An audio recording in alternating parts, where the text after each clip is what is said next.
আসসালামু আলাইকুম birds lifestyle YouTube চ্যানেলের পক্ষ থেকে নতুন একটি ভিডিওতে আপনাদেরকে জানাই স্বাগতম। আশা করি আল্লাহর অশেষ রহমতে আপনারা সবাই অনেক অনেক ভালো আছেন। আজকে আমরা আলোচনা করব শীতকালে পাখিগুলো কেন অসুস্থ হয়ে যায়, কি কি খাবার দিতে হবে, কিভাবে যত্ন নিতে হবে সে বিষয়ে। আমরা অনেকেই শখ করে পাখি পালন করি। অন্য অন্য সময়ের থেকে শীতকালে পাখিগুলোকে একটু এক্সট্রা যত্ন নিতে হয়। এই এক্সট্রা যত্নগুলো কিভাবে নিব সে বিষয়ে না জানার কারণে আমাদের পাখিগুলো অসুস্থ হয়ে যায়, পাখিগুলো মারা যায়। আমরা অনেকেই কলোনি এবং খাঁচায় পাখি পালন করি। আমরা যেভাবে পাখি পালন করি না কেন, আমরা যদি পাখির ঠিকঠাক যত্ন নিতে পারি তাহলে পাখিগুলো শীতে অসুস্থ হবে না, পাখিগুলো মারাও যাবে না। আসলে শীতে অতিরিক্ত ঠান্ডার কারণে পাখিগুলো অসুস্থ হয়ে যায়। এই সময় পাখির খাবারে একটু ভিন্নতা আনতে হয়। এই সব বিষয়ে আজকে আমরা আলোচনা করব। আপনারা যদি একটু ধৈর্য সহকারে আজকের ভিডিওটি দেখেন তাহলে আশা করি আপনাদের পাখির যত্ন নিতে কোনো অসুবিধা হবে না। তাহলে চলুন ভিডিওটি শুরু করা যাক। ভিডিওটি শুরু করার আগে আপনাদের কাছে আমার একটাই অনুরোধ থাকবে, আপনি যদি আমার চ্যানেলে নতুন হয়ে থাকেন তাহলে আমার চ্যানেলটিকে সাবস্ক্রাইব করে পাশে থাকবেন। আর ইতিমধ্যে যারা আমার চ্যানেলটিকে সাবস্ক্রাইব করেছেন তাদেরকে অনেক অনেক ধন্যবাদ।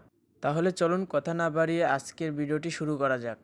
আজকের ভিডিওটি যারা কোকাটেল, লাভবার্ড, ফিঞ্চ, বাজিগার পাখি পালন করেন তাদের জন্য খুবই গুরুত্বপূর্ণ, তাই সবাই মনোযোগ সহকারে ভিডিওটি দেখবেন। ভিডিওর শুরুতে আমি আলোচনা করব শীতে পাখিগুলোকে কি কি খাবার খেতে দিবেন, কি কি খাবার খেতে দিলে পাখিগুলোর শরীর গরম থাকবে, পাখিগুলোর শরীরে ভিটামিন ডি তৈরি হবে। কারণ শীতে অতিরিক্ত ঠান্ডার কারণে পাখিগুলো অসুস্থ হয়। তাই এই সময় আপনার পাখিগুলোকে একটু তেল জাতীয় বীজ বেশি পরিমাণে খেতে দিতে হবে। এই তেল জাতীয় খাবারের মধ্যে সবথেকে গুরুত্বপূর্ণ হলো সূর্যমুখী ফুলের বীজ। সূর্যমুখী ফুলের বীজের মধ্যে প্রচুর পরিমাণে ভিটামিন ডি রয়েছে, যা শীতে আপনার পাখির শরীরকে গরম রাখতে সাহায্য করবে। এই সূর্যমুখী বীজের পাশাপাশি আপনার পাখিগুলোকে অন্যান্য তেল জাতীয় বীজও দিবেন, যেমন গুজিতিল, তিসি, ক্যানারি ইত্যাদি।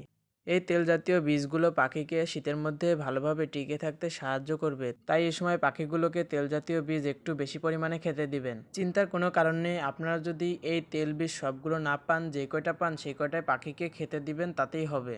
এরপরে আমরা সবথেকে গুরুত্বপূর্ণ বিষয়টা নিয়ে আলোচনা করব, সেটা হলো পাখির সেটআপ বা খাঁচা অবশ্যই ঢেকে রাখতে হবে। আপনি পাখির খাঁচাটা যেখানেই রাখেন না কেন, অবশ্যই পাখির খাঁচাটাকে ভালোভাবে ঢেকে রাখতে হবে। অবশ্যই যারা বারান্দায় পাখি পালন করেন তাদেরকে বেশি সচেতন থাকতে হবে, কারণ শীতকালে প্রচুর পরিমাণে ঠান্ডা হাওয়া বইতে থাকে। এই ঠান্ডা হাওয়া আপনার পাখিগুলোকে অসুস্থ করে দিতে পারে, তাই পাখির খাঁচাকে ভালোভাবে ঢেকে রাখবেন। শীতকালে রাতে এবং সকালে প্রচুর ঠান্ডা পড়ে, তাই এই সময় আপনার পাখির খাঁচাটিকে ভালোভাবে কাপড় দিয়ে ঢেকে রাখবেন। সকালে রোদ ওঠার পরে পাখির খাঁচা থেকে কাপড়টি সরিয়ে দেবেন, এতে করে আপনার পাখির শরীরে ঠান্ডার বাতাসও লাগবে না, আপনার পাখি সহজে অসুস্থ হবে না। এরপরে আপনারা আরও একটি কাজ করতে পারেন, আপনার পাখিগুলোকে সপ্তাহে 2-3 দিন তুলসী পাতা খেতে দিতে পারেন। এই তুলসী পাতা খেতে দিলে আপনার পাখিগুলো ঠান্ডা লাগার সম্ভাবনা কম থাকবে।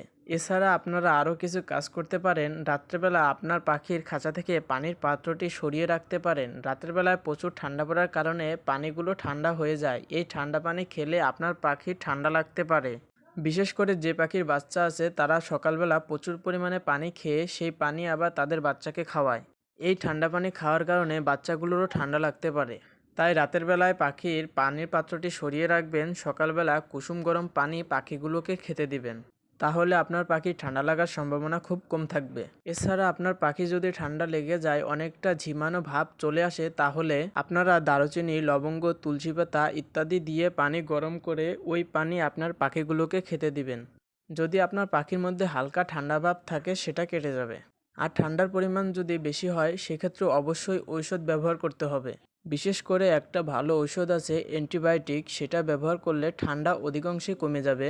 সেটা হচ্ছে ডক্সি এভেট, আমি স্ক্রিনে সে নামটা লিখে দিচ্ছি।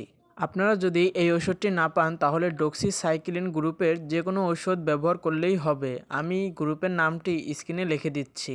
আমি গ্রুপের নামটা এই কারণে বলে দিলাম, আপনি ওষুধটি সবসময় নাও পেতে পারেন। তাহলে আপনারা ডক্সি সাইক্লিন গ্রুপের যে কোনো একটা ওষুধ ব্যবহার করবেন। তো এই ওষুধগুলো আপনারা কিভাবে ব্যবহার করবেন, কিভাবে বুঝবেন আপনার পাখির বেশি ঠান্ডা লেগেছে।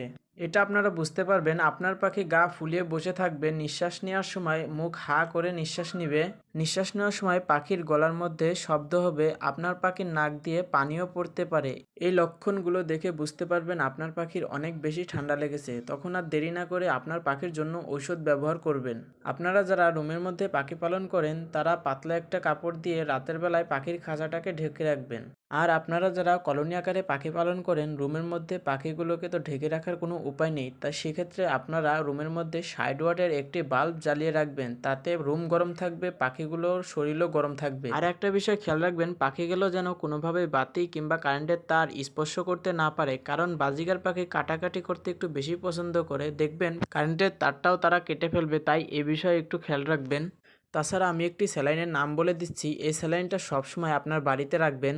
এই স্যালাইনের নাম হলো ইলেকট্রোমিন স্যালাইন। আমি স্ক্রিনে স্যালাইনটির নাম লিখে দিচ্ছি। আপনারা এই স্যালাইনটি শীতের মধ্যে পাখির কোনো রোগ হওয়া ছাড়াই সপ্তাহে 2-1 দিন খেতে দিবেন, তাতে আপনার পাখিগুলো অনেক ভালো থাকবে। আর আপনারা যারা বারান্দায় পাখি পালন করেন তারা অবশ্যই প্রতিদিন পাখির খাঁচাগুলোকে ভালোভাবে ঢেকে রাখবেন, কারণ আপনি যদি একদিন পাখির খাঁচাকে খোলা রাখেন তাহলে আপনার পাখিগুলো ঠান্ডা লেগে মারাও যেতে পারে, কারণ শীতের মধ্যে পাখির খুব দ্রুত ঠান্ডা লেগে যায়। তাই একদিনও পাখিগুলোকে না ঢেকে রাখা যাবে না।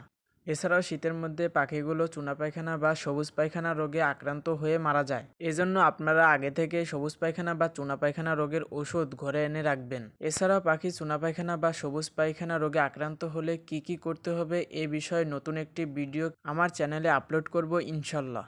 আজকে আর ভিডিও দীর্ঘ করব না, আশা করি আপনাদেরকে ভালো কিছু পরামর্শ দেওয়ার চেষ্টা করেছি। আমার ভিডিও যদি ভালো লেগে থাকে তাহলে আমার চ্যানেলটিকে সাবস্ক্রাইব করে সবার আগে ভিডিও পেতে পাশে থাকা বেল আইকনটি বাজিয়ে রাখুন। সবাই ভালো থাকবেন, সুস্থ থাকবেন, আল্লাহ হাফেজ।